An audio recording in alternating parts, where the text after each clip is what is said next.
Hát a Gergő. Itt ezt picit, hogy többiek is látszanak. Igen, ezeket le.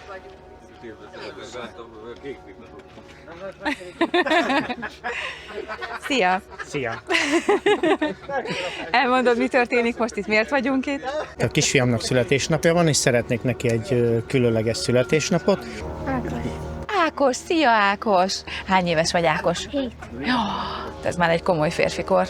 Készítettetek ti, mint tegnap kiderült, egy himnuszt, amit a kisfiam már rongyosra hallgatott, és arra gondoltunk, hogy ezt a himnuszt hallják itt többen is esetleg, akik idáig nem hallották, és mi úgy fogunk bevonulni a pályára, a kisfiam háta mögött, hogy ez a himnusz fog zengeni a mi hangszóromból. Április 12-én, mikor itt voltunk a versenyen, akkor a büfében egy kicsit megalakultunk, akkor készült az első szlogen. Ezzel tisztelgünk a pálya tulajdonosának, a munkásoknak, és természetesen a hátunkon mindig az éppen az előző versenyen alakult szlogen lesz, és innentől kezdve bármilyen rendezvényre jövünk, mert azért valószínűleg ma is fog készülni, meg holnap is egy-egy aranyköpés, ezeket fölírjuk, és akkor a pólónk hátulján pedig ez van. Kisfiam is 7 éves, itt volt az első alkalmunk, hogy együtt kempingeztünk, vagy az összefoglaló videóitokat nézzük otthon, vagy itt vagyunk a mindenféle versenyen, és a fiatalembernek ezt tölti ki a napjait.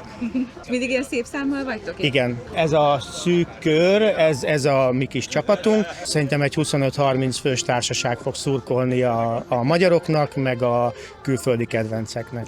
Azért mutassuk meg itt a baráti társaságot is, vagy igazából nem is a barátai, csak itt elférnek, nem? Beletrollkodni, Monitól engedélyt kértem rá, hogy használhassuk a szlogeneteket. Mi is igazából itt egy család vagyunk. A múltkori versenyen is mindenki mondta, mikor már a 8. ember jött ilyen pólóba, hogy szép nagy család vagytok, de hát igen, mi egy ilyen szép nagy család vagyunk. Krisztián, csak a taknyos papír zsebkendőket dugd el a takaró alá, többi nem számít. Meg a telalédid. Mivel rutinos csapatként kempingezünk, mindenkinek megvan a feladata, ki mire készül.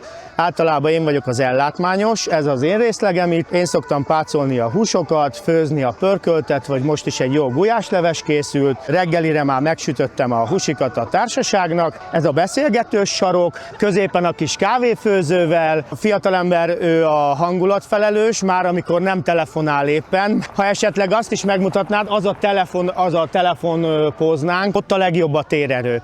Majd a Móniéknak megemlítjük, hogy oda legyenek szívesek egy töltőállomást csinálni nekünk, mert mindig ott szoktunk telefonálni. Van, aki autóban aludt, az egyik hűtőben elvileg csak a húsok vannak, igazából hűtés gyanánt raktunk be egy-két sört is, hogy jobban tartsa a hideget, és akkor itt is hát van egy kis víz is benne, fogmosáshoz azért kell egy kis víz is. Ez a mosogatós részlegünk igazából, hát itt alszunk egyelőre csak 5-en, de nem tudjuk még, hogy alakul az este. Itt alszunk, meg ott alszunk, 2 fő elfér, itt a Máté elfér, de ha látjátok, itt még akkora terület van, hogy akár még 3... Tehát, ha úgy alakul, alhatunk itt. Persze, nyugodtan.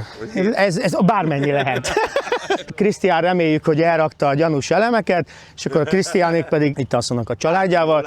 Krisztiánt igazából azért szoktuk hozni, mert ő úgy tud visítva röhögni, hogy őt ezért hozzuk, mert akkor mindenkinek jó kedve van az egész kempingben. Ha neki jó kedve van, mindenkinek jó kedve van.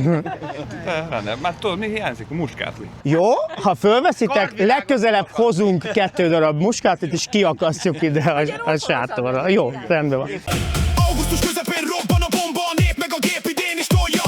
Pattog a szöcske fémből a lába, üvölt a motor berakva a vázba. Nézd meg a gépet, a vázat, a csövet, a lóerő brutális falja a követ. Kuplungot rúgja, a váltot meg rántja, a kanyart a pilóta beliven vágja. Füstöl a motor, pörög a légcsavar, versenyei az égen brutál szélkavar. Európa elitje nyomja a gázt, a kaszti feszül és a tribün is ráz. Kapd el a ritmust és kapd el a jegyet, a vörös katlapban a porban a helyet.